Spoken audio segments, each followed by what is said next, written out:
Olá, irmãos, graça e paz. Mais uma vez vamos estar estudando um pouco mais da palavra de Deus, falando da disciplina, é o nosso tema de hoje. A lição é marca 7, né, do capítulo 9 da nossa revista, vai estar falando sobre a disciplina. É um assunto um tanto quanto proveitoso para as nossas vidas como cristão, e é um assunto também delicado de se tratar, mas é um assunto de uma extrema importância para nós como cristão, porque é um assunto que define muito a nossa qualidade de vida espiritual. E como nós estamos tratando de um tema que é marcas de uma igreja saudável, então esse assunto é um assunto de extrema importância para nós, amém? Eu espero que Deus nos capacite, nos ilumine, para que nós possamos entender o máximo possível desta lição, amém? Você que está aí em casa e que quer realmente entender um pouco mais desse assunto também, você possa abrir a sua Bíblia em Hebreus capítulo 12, do verso 4 em diante, nós vamos estar lendo, para que nós possamos entender um pouquinho dessa lição. É do verso 4, Hebreus 12, do verso 4 ao 13. A palavra de Deus, ela é bem clara, mas antes de lermos, vamos fazer uma oração para que Deus venha nos capacitar. Pai, em nome de Jesus, eu te peço por graça e misericórdia, que o Senhor venha nos perdoar e nos abençoar nesse momento. Deus, sem o Senhor, nada nós podemos fazer. Sem a Tua graça, sem a Tua misericórdia, sem a Tua sabedoria, de nada podemos fazer. Nada somos sem o Teu poder, sem a Tua graça em nossas vidas. Por isso, nesse momento, eu te peço graça e misericórdia. Peço perdão, peço sabedoria, para que nós possamos juntos aprender e entender sobre a Tua palavra. E esse assunto tão importante que é para as nossas vidas cristãs. Em nome de Jesus, abençoa esse momento, abençoa as nossas vidas, a nossa igreja, abençoa cada membro, cada irmão, cada irmã, abençoa todos nós, ó Deus, porque nós precisamos e dependemos do Senhor. É em nome de Jesus que nós oramos agradecidos. Amém. Hebreus, capítulo 12, do verso 4 em diante, diz assim a palavra do Senhor. Ora, na vossa luta contra o pecado, ainda não tendes resistido até o sangue, e estáis esquecidos da exortação que, como filhos, discorre convosco. Filho meu, não menospreze a correção que vem do Senhor, nem desmaieis quando por ele és reprovado. Porque o Senhor corrige a quem ama, e açoita a todo o filho a quem recebe. É para a disciplina que perseverais. Deus vos trata como filhos. Pois que filhos há que o pai não o corrige? Mas se estáis sem correção, de que todos se têm tornado participantes, logo sois bastardos e não filhos. Além disso, tenhamos os nossos pais segundo a carne, que nos corrigiam e os respeitávamos. Não havemos de estar em muito maior submissão ao Pai espiritual? E então viveremos. Pois eles nos corrigiam por pouco tempo, segundo melhor lhes parecia. Deus, porém, nos disciplina para aproveitamento, a fim de sermos participantes da sua santidade. Toda disciplina, com efeito, no momento não parece ser motivo de alegria, mas de tristeza. Ao depois, entretanto, produz fruto pacífico aos que têm sido por ela exercidos, fruto de justiça. Por isso, restabelecei as mãos descaídas e os joelhos trôpegos, e fazei caminhos retos para os pés, para que não se extravie o que é manco, antes seja curado. Amém? É um texto um tanto quanto proveitoso e de uma eficácia extrema para nossas vidas. Olha, irmãos, esse assunto ele é muito delicado, porque trata-se de disciplina, trata-se de uma correção na vida do cristão, contínua. E é difícil tratar essas coisas porque nós tratamos de seres humanos, homens falhos, pecadores, pessoas que vivem a sua vida espiritual, mas que tem parte da sua vida carnal também, e é complicado você viver uma vida cristã nos dias de hoje, principalmente, e você tem que entender que a vida do cristão, até que Jesus venha, é de luta contra as potestades celestiais, contra a nossa própria carne e contra as adversidades do dia a dia. Então, tratar-se desse assunto não é fácil, mas é necessário e é proveitoso para a vida cristã. Amém? Dependemos muito de como nós levamos as nossas vidas, porque a forma que nós conduzimos as nossas vidas revela o quanto nós estamos próximo de Deus, o quanto nós estamos levando a sério a obra de Deus, a palavra de Deus, e o quanto nós somos compromissados com Deus e a sua palavra. Amém? A revista, ela nos dá um panorama também bem claro sobre esse assunto. Eu vou estar lendo um pouco aqui da revista, depois a gente volta para o texto também. A revista ela diz assim: você gosta de ser disciplinado? Ela já começa com a pergunta, e é claro que ninguém gosta de ser disciplinado. Como eu falei no começo, é necessário, é preciso que haja a disciplina em nossas vidas, mas ninguém gosta. De fato, toda disciplina no momento não parece ser motivo de alegria, foi o que nós lemos. Mas a Bíblia ensina que se não somos corrigidos pelo Senhor, então não somos seus filhos. Hebreus 12:10. Diz que Deus nos disciplina para o nosso próprio bem, a fim de sermos participantes da sua santidade. Ou seja, a disciplina não é Deus torcendo o rosto para nós. Ela é um convite de Deus para que possamos nos achegar mais perto dele e compartilharmos da sua santidade. Afinal, o Senhor repreende e disciplina aqueles que ele ama. Apocalipse 3:19. Agora, muitos até podem aceitar a ideia de Deus discipliná-los, mas rejeitam com veemência o plano de Deus, que é usar a igreja para isso. Hebreus 10:19-31 traz um retrato esclarecedor sobre. No começo do texto, o autor nos encoraja com a ousadia entrar no santuário pelo sangue de Jesus, pelo novo e vivo caminho. Verso 19-20. Diante da obra de Cristo na cruz, temos a promessa da glória e precisamos então aguardar firme a confissão da esperança. Verso 23.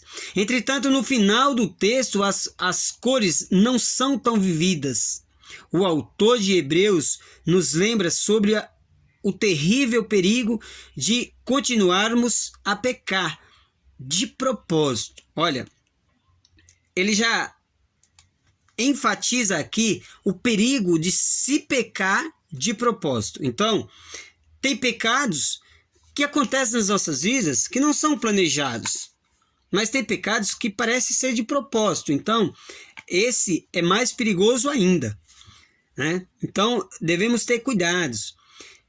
Precisamos entender essas coisas e aceitá-las, a correção de Deus, para que nós possamos realmente ter santidade. Rejeitar com atrevimento a Cristo é decidir viver sem arrependimento. Então, colocando-se numa situação terrível, pois não resta outro sacrifício pelos pecados. Não há outro Cordeiro de Deus. Ao rejeitarmos a Jesus, só nos resta a ira de Deus. Resta-nos apenas uma terrível expectativa de juízo e fogo vingador. De um lado, a glória, do outro, o inferno. E no meio de tudo isso, o autor de Hebreus dá a recomendação para a preservação viva e vá para a igreja.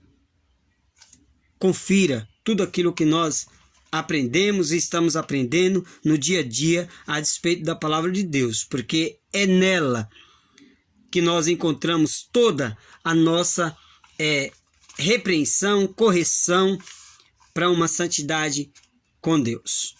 A revista ela deixa claro, né, que tem propósitos nos pecados. As pessoas muitas das vezes pecam de propósito e outras vezes é um pecado natural que acontece por sermos seres humanos também, e precisamos identificar isso nas nossas vidas. Que tipo de pecado tem acontecido, a forma que ele tem acontecido, o que nós temos feito a despeito do pecado, temos pedido perdão, temos se arrependido, temos deixado de lado, ou ele tem feito das nossas vidas escravos, né? Porque não somos mais escravos do pecado. Somos livres, somos libertos através de Cristo Jesus. Cuidemos também de nos animar uns aos outros no amor e na prática de boas obras. Não deixemos de nos congregar como é costume de alguns. Pelo contrário, façamos admoestações, ainda mais agora que vocês veem que o dia se aproxima. Verso 24 e 25. Para a Escritura, a perseverança na fé é um projeto comunitário. Precisamos estimular e admoestar uns aos outros, vivendo unidos e não deixando de congregar. Mas o que fazer quando um membro da igreja afirma ser cristão e vive deliberadamente em pecado sem arrepender-se? Olha, aqui vem o primeiro ponto que nós precisamos tratar. Essa primeira ilustração aqui da revista, ela é clara, que existe diversos tipos de pecado e pecados que são realmente de propósito, ou seja, premeditado. A pessoa sabe que está no erro e ela não se preocupa em corrigir. Então, irmãos, olha, a disciplina, ela é bíblica, ela não é do homem, ela não é do pastor, ela não é da igreja, ela é colocada pela palavra de Deus para que a igreja faça essa parte, mas instruída pela própria palavra de Deus. A igreja ela está aqui na terra para fazer esse tipo de correções orientada e com a autoridade da palavra de Deus. A igreja não faz a correção nas pessoas por vontade própria, porque quer, porque ela é autônoma para isso. Ela é autônoma para isso com a autoridade da palavra de Deus. A palavra de Deus dá a autoridade, dá o poder, dá a graça e o conhecimento para que a igreja faça essa parte da disciplina. Então toda a orientação da igreja é bíblica. E tudo aquilo que não for bíblico não é de Deus. Então nós precisamos entender isso e aceitar aquilo que é de Deus. E a palavra de Deus, ela diz que a correção é necessária para as nossas vidas. Amém? Então, a disciplina é bíblica. Há vários textos bíblicos que mostram a importância de tratar o pecado na vida do corpo. Mas há dois textos principais que abordam a questão da disciplina de forma mais extensa. Se o seu irmão pecar contra você, Mateus 18, 15 e 20. Olha, vamos tratar esse primeiro ponto. Mateus 18, vou ler lá em Mateus 18. Do 15 ao 20, diz assim: se teu irmão pecar contra ti, vai arguí-lo entre ti e ele só. Então, aqui já deixa claro, vai você conversar com ele, sozinho, se ele pecar contra você. Se ele te ouvir, ganhaste a teu irmão. Então, eu vou tentando ler e já explicando. Então, se o teu irmão peca contra ti, vá você até ele, conversa com ele, tenta corrigi-lo. Se ele aceitar a sua correção, amém, glória a Deus, morre o assunto ali. Isso é muito claro, o assunto morre ali, porque ele pecou contra você, você foi até ele, conversou com ele, ele aceitou a correção, aceitou que realmente pecou, errou contra você, e ele ali se conserta com Deus e com você. Então, amém, morre o assunto aqui. O primeiro versículo aqui do capítulo 18 é muito claro, muito enfático. Não prolongue mais em nada. Porque ele deixa claro aqui, conversa com ele, vá sozinho até ele pecou contra você, amém. Então vá até ele, converse com ele, se resolver o problema ali, ele se arrependeu, amém. Glória a Deus por isso. Então você está acertado com seu irmão. Verso 16 diz: se porém não te ouvir, toma ainda contigo uma ou duas pessoas, para que pelo depoimento de 2 ou 3 testemunhas, toda a palavra se estabeleça. Então é um segundo momento aqui. Ele pecou contra você, você foi até ele, conversou, ele aceitou, amém, morre o assunto. Não aceitou, você precisa ir atrás de 2 pessoas como testemunha para conversar com ele. Conversa com ele com mais 2 pessoas, 2 testemunhas. Se a coisa ali resolver também, amém. Acabou o assunto, morre o assunto ali. No verso 16 ali, é claro, morre o assunto ali. Porque você pegou 2 testemunhas, foi lá, conversou com ele, e ele se arrependeu, pediu perdão ali, se consertou com o irmão, se consertou com Deus, e morre o assunto ali. Se, porém, ele não aceitar ainda assim uma correção diante de 2 testemunhas, ou 3, o que você faz? O verso 17 diz: e se ele não os atender, dizei-o à igreja. E se recusar ouvir também a igreja, considerai-o como gentil e publicano. Em verdade vos digo que tudo o que ligardes na terra terá sido ligado nos céus. E tudo o que desligardes na terra terá sido desligado nos céus.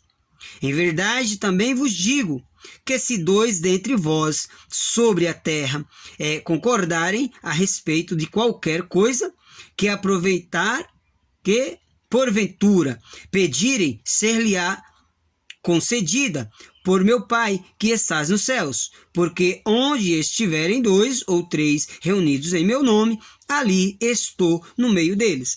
Então, perceba-se que é muito claro essa segunda parte. Você vai entregar à igreja e considera-o como gentil e publicano. Por quê? Porque você tomou todas as ações cabíveis que a Bíblia ensina. O irmão pecou contra você, você vai até ele, conversa com ele. Se ele se arrepender, amém, morre o assunto. Se não se arrepende, você vai, busca 2 ou 3 testemunhas, conversa de novo com o irmão. Se o irmão se arrepender, amém, morre ali o assunto. Se ele não se arrepender, a Bíblia orienta a levar até a igreja. E aí a igreja vai orientá-lo, vai conversar com ele, vai instruí-lo, vai mostrar para ele que o seu pecado o afasta de Deus e que o seu pecado contamina toda a igreja e tira aquela santidade que a igreja busca no dia a dia para permanecer na presença de Deus. Então, se ele ali também não se arrepende, não demonstra arrependimento, não quer ser corrigido, considerai-o como gentil e publicano. Acabou. Considera-o como gentil e publicano. Porque ele não quer correção. Ele não quer ter santidade na vida. Ele não quer viver uma vida em comunhão com os irmãos. Ele não quer deixar o pecado. Então a revista diz assim, na primeira parte de Mateus 18, 15 a 20. Jesus aborda aqui um pecado individual. Alguém pecou contra você. Cristo ensina que esse tipo de pecado deve ser tratado no menor círculo pessoal. Ou seja, no menor círculo possível. É aquilo que eu falei no princípio. Primeiro você deve ir até o seu irmão e não esperar que ele venha. Se o seu irmão se arrepender, então você ganhou o seu irmão e a situação foi resolvida. Fim do assunto. Acabei de falar isso. Entretanto, se ele não se arrepender, então deve ser chamado 2 ou 3 pessoas de um pequeno grupo de pessoas que possa analisar a situação de forma imparcial e não os seus amigos que vão ficar do seu lado. Se ele ouvir o grupo, então pronto, acabou o assunto. Tem que ser pessoas neutras, pessoas que não venham tentar ver o assunto como amigos, tenha dó, coitado, ou isso, aquilo. Não, pecado é pecado, tem que ser tratado biblicamente, acabou. Independente de ser irmão, ser amigo, parente, não importa. O pecado tem que ser tratado para que haja santidade no corpo de Cristo. Amém? O último passo, se o irmão continuar sem se arrepender, é levar para a igreja. Se ele ouvir a igreja, glória a Deus, a reconciliação. Se não ouvir, então Jesus nos instrui a fazer algo que pode nos parecer chocante. Ele diz: para tratar aquela pessoa que não se arrependeu como gentil ou publicano. Gentil era quem não era judeu, ou seja, alguém fora do povo da aliança. Publicano vai um pouco além. Era um coletor de impostos. Ele havia se aliado com Roma para extorquir o seu próprio povo. Um traidor da pátria. Jesus está nos ensinando a tratar aqueles que vivem uma vida sem arrependimento. Então a gente percebe aqui como é clara a palavra de Deus e como é dura com aqueles que não querem se arrepender. É necessário entender e buscar levar uma vida realmente que seja tratada pela palavra de Deus. Jesus está nos ensinando a tratar aqueles que vivem uma vida sem arrependimento dos pecados como alguém de fora do povo de Deus. Alguém que traiu o povo de Deus e preferiu o inimigo. Jesus também diz que a igreja faz isso em nome dos céus. Eu expliquei isso no começo, que não é a autoridade só da igreja para fazer esse papel da correção. É uma autoridade vinda dos céus, dada por Deus, para que a igreja faça a correção do pecador. Lembre-se da última lição: a igreja funciona como uma embaixada falando em nome do reino de Cristo. A igreja está apontando para o futuro e dizendo: se você não se arrepender hoje, não há garantia nenhuma que você fará parte do povo de Deus no juízo final. Então Jesus afirma que aonde 2 ou 3 estiverem em seu nome, a presença poderosa e cheia de autoridade dele estará ali. Sim, esse texto não é sobre a reunião de oração, que ninguém foi. Esse texto é o Rei Jesus dando autoridade para o seu povo agir em disciplina eclesiástica, em seu nome, ou seja, agir como ele agiria. Sim, é sério, mas quem ensinou mesmo? Quem ensinou mesmo foi Jesus. Quem deixou escrito na palavra foi Deus, para que a correção possa acontecer, para que a disciplina na igreja aconteça, para que eu, você, para que nós como cristãos, como os pecadores, precisemos nos reconciliarmos com nossos irmãos e com Deus. Precisemos nos receber e aceitar de Deus a correção, porque a palavra diz que ele nos corrige porque nos ama. Se Deus está nos corrigindo, é porque ele nos ama. Ele quer tornarmos cada dia mais e mais santos na sua presença. Então, vamos aceitar a disciplina de Deus, a correção de Deus para as nossas vidas. A gente sabe que é difícil tratar esses assuntos, a gente sabe que não é fácil. Tem irmãos que é duro mesmo na queda, como diz a história. A gente está tentando mostrar o erro, mostrar que a pessoa está errada e a pessoa não quer aceitar, não quer se deixar corrigir. E é complicado, é difícil. Precisamos fazer isso, irmãos, também com um diferencial que é de extrema importância. É uma palavra chamada amor. Muitas das vezes a gente age com os nossos irmãos que estão em falha e não coloca amor na situação. A gente chega acusando, a gente chega apontando, e não é o caminho. A gente tem que ter amor, tem que ter dedicação, tem que ter espiritualidade para saber fazer esse tipo de correção, para que possamos ganhar os nossos irmãos que estejam, porventura, nessa situação de pecado. Por isso a palavra é muito clara. Então, Hebreus aqui, ele ensina bem claro para nós: ora, na vossa luta contra o pecado ainda não tendes resistido até o sangue, e estáis esquecidos da exortação que como filhos discorre convosco. Filho meu, não menospreze a correção que vem do Senhor, nem desmaieis quando por ele estás reprovados. Olha, porque o Senhor corrige a quem ama e açoita todo filho a quem recebe. e é para a disciplina que perseverais. Deus vos trata como filhos. Aquele que é filho de Deus, ele é tratado assim, em correção, em exortação, porque ele é filho de Deus. E o proveito de tudo isso é para que toda disciplina, com efeito no momento, não parece ser motivo de alegria. Verso 11. E não é mesmo. No momento da correção não é nada agradável. A gente não gosta de ser corrigido. Mas a gente tem que entender no verso 10 que diz assim: pois eles nos corrigiam por pouco tempo, segundo o melhor lhes parecia. Deus, porém, nos disciplina para aproveitamento, a fim de sermos participantes da sua santidade. A correção de Deus, ela vem com um objetivo, para que tornemos-nos participantes da sua santidade. Não há como ser participantes da santidade de Deus vivendo uma vida pecaminosa, uma vida em pecado, sem correção, sem repreensão, sem arrependimento. Por isso, a palavra de Deus nos deixa essa orientação, para que nós possamos corrigir uns aos outros, para que nós possamos se deixar ser corrigido e deixar de lado o pecado, para que cumpra-se em nós a vontade de Deus de participarmos da sua santidade. Toda disciplina com efeito no momento não é nada bom, e não é mesmo, mas o proveito dela é participar dessa santidade de Cristo Jesus.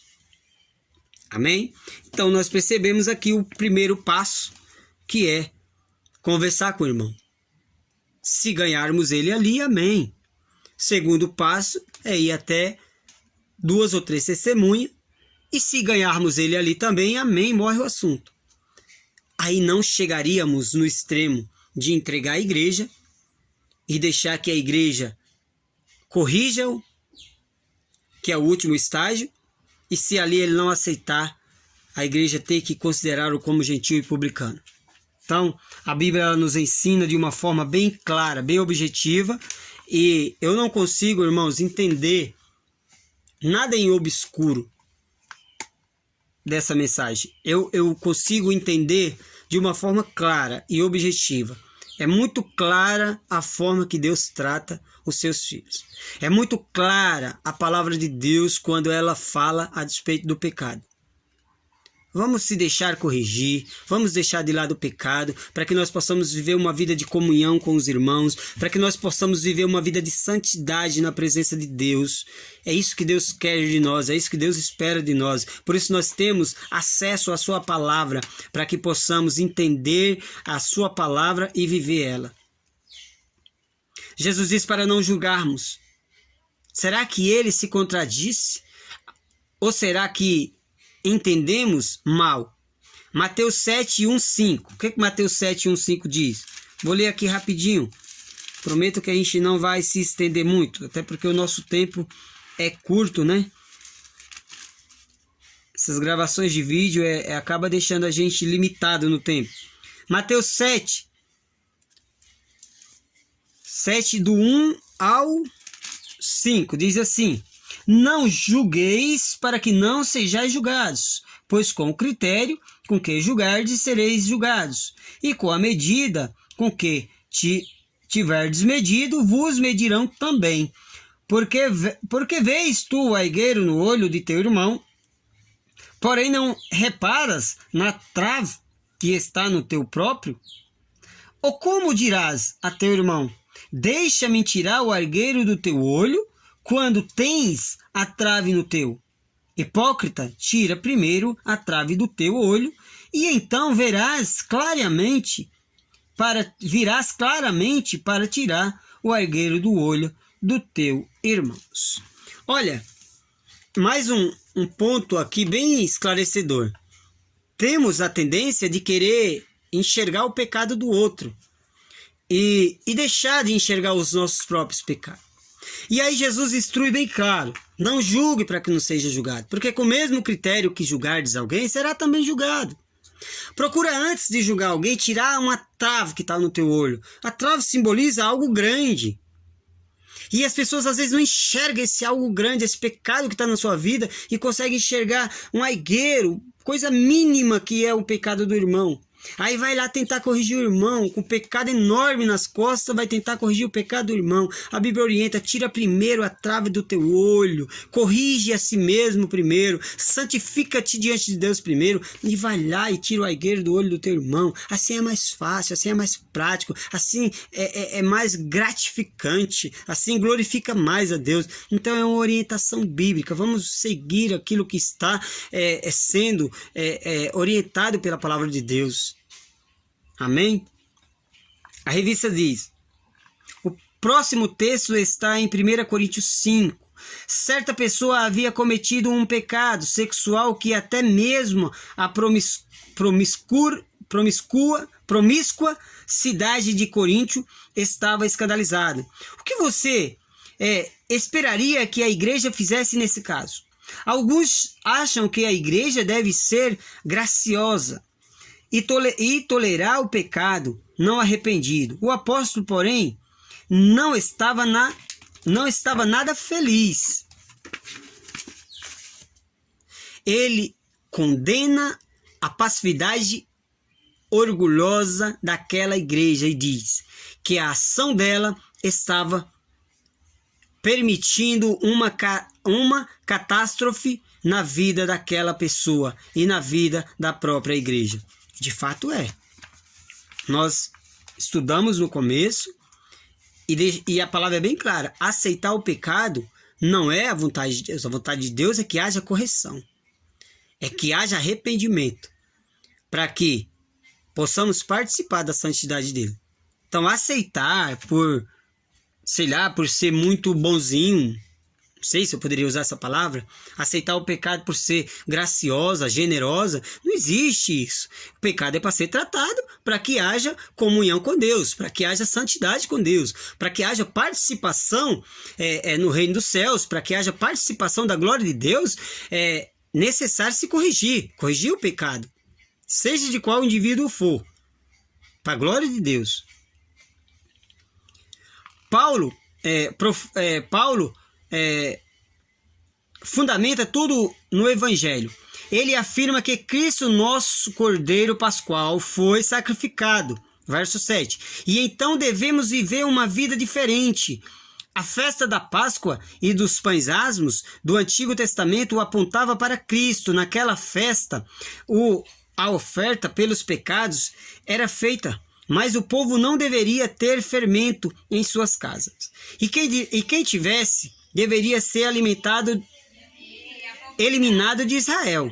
Êxodo 12, 15, Deuteronômio 15, 1 a 8. Paulo diz que nós vivíamos a realidade espiritual dessa festa em Cristo. Nossa vida deve ser uma celebração de pureza, não com o fermento do mal e da maldade, mas com os pães asmos da sinceridade e verdade. Verso 8. Sendo assim, aquela pessoa que vivia em pecado escandaloso não estava vivendo a nossa vida em Cristo. Paulo usa os seguintes termos para descrevê-la. Aquela pessoa diz ser irmão, está dentro, mas é impuro, é malfeitor. E diz que o ato daquela pessoa foi de imoralidade, ultraje, infame, maldade e malícia. O que a igreja deveria então fazer? Toda a igreja deveria lamentar que tal loucura fora realizada no meio do povo de Deus. Paulo usa os seguintes termos: eles não deveriam associar-se ou até mesmo comer com aquela pessoa, mas deveriam julgar, tirá-la, lançá-la, expulsá-la, entregá-la a Satanás. Entregar a Satanás significa expulsar a pessoa de volta para o mundo. Nas palavras de Jesus, tratar como gentil e publicano. Novamente vemos nesse texto que a igreja deveria fazer isso, em nome de nosso Senhor Jesus, com o poder de Jesus. Sim, é sério, mas quem ensinou mesmo? Podemos não gostar da ideia, mas ela é bíblica. Olha, irmãos, é tremendo essa palavra. É maravilhoso estudar sobre a palavra de Deus, porque ela nos corrige de uma forma maravilhosa. Ela nos repreende, nos ensina a viver de verdade, nos ensina a ter temor e tremor diante de Deus. Isso é maravilhoso. Você poder entender que por mais falho, por mais pecador que você é, a palavra de Deus ela vem de encontro a você para te corrigir, para te ensinar a sair do caminho errado e voltar para o convívio do Pai, para a comunhão com o Pai, a comunhão com os irmãos, para tornar uma vida de santidade, participar da santidade de Deus, viver a santidade com Deus. Isso é tremendo, isso é maravilhoso. Precisamos entender e buscar isso para as nossas vidas. Os dias são maus. Os dias são terríveis, os dias não são fáceis, então vamos buscar a permitir que a palavra de Deus nos corrija, que a igreja nos corrija com o poder de Deus, para que nós possamos viver uma vida íntegra diante de Deus, uma vida de santidade que glorifique e exalte a Deus, uma vida que faça com que Cristo olhe para nós e diga que nós somos realmente uma igreja saudável, né? Que é o que nós estamos estudando, marcas de uma igreja saudável que corrige e se permite ser corrigida, que deixa de lado o pecado para viver uma santidade de Deus, para participar da santidade de Deus, em nome de Jesus. Façamos o que a palavra orienta. Vamos permitir que a palavra de Deus entre dentro de nós de uma forma viva e eficaz e faça todo aquilo que é necessário, aquela limpeza geral ali dentro, e nos transforme a cada dia, nos limpe, nos purifique, e faça de cada um de nós filhos legítimos de Deus, saudáveis, puros, santos, imaculados. Em nome de Jesus, permita que essa palavra entre no seu coração. Permita que ela faça a correção necessária na sua vida, na minha vida, nas nossas vidas, para que nós possamos caminhar a nossa jornada cristã até que Cristo volte de uma forma santa, de uma forma que glorifique e exalte a Deus. Em nome de Jesus, eu quero deixar essa mensagem com vocês, esse estudo aqui, para que nós possamos juntos pedir perdão a Deus, pedir perdão para os nossos irmãos, os nossos pecados, as nossas falhas, corrigir uns aos outros, andar junto em união, permitir ser corrigido, deixar-se ser corrigido pela igreja, pela palavra, pelos irmãos, para que assim possamos participar da santidade de Deus, do reino de Deus, da glória de Deus, da obra de Deus, dos planos de Deus, de tudo aquilo que é dos céus, que possamos participar juntos, sendo corrigidos, sendo cada um de nós exortados e deixado de lado o pecado, aquilo que contamina a igreja. Não permita ser considerado como gentio e publicano, não permita ser lançado fora, não permita ser lançado aos cuidados de Satanás. Permita que Deus cuide da vossa vida, permitamos juntos que Deus seja tutor das nossas vidas, cuide de nós a cada dia, a cada momento. Permita junto, igreja, que Deus guie as vossas vidas, os vossos passos, os vossos caminhos, os vossos corações, as vossas mentes.